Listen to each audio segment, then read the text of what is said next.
Buongiorno e ben ritrovati con l'informazione flash di New Sicilia. I principali titoli della mattina: paura nella notte per gli abitanti della Sicilia orientale. Una scossa di terremoto di magnitudo 4.7 è stata registrata alle 3:26 dall'Istituto Nazionale di Geofisica e Vulcanologia. Il sisma è stato localizzato al largo della costa ionica a una profondità di 48 km con epicentro a circa 89 km da Siracusa.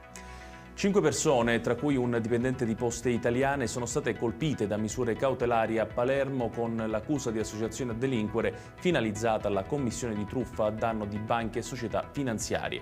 Grazie a documentazione bancaria e buste paga false venivano elargiti finanziamenti a persone in situazioni di difficoltà economico e iscritte alla blacklist.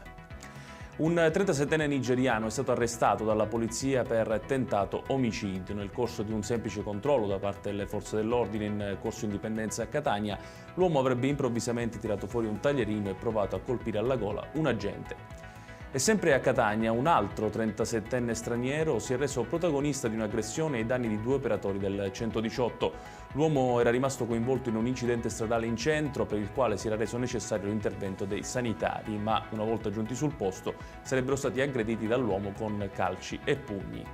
Infine 3 persone, 2 italiani e un marocchino, sono state denunciate per caporalato dai carabinieri del nucleo ispettorato del lavoro durante un'operazione condotta a Paternò in provincia di Catania. Secondo quanto accertato, i 3 avrebbero impiegato 2 cittadini extracomunitari in condizioni lavorative altamente degradanti. Ed è tutto per questa edizione. Tutti i dettagli su queste notizie li trovate come sempre sul nostro sito www.newsicilia.it. Grazie per averci seguito e buon proseguimento di giornata.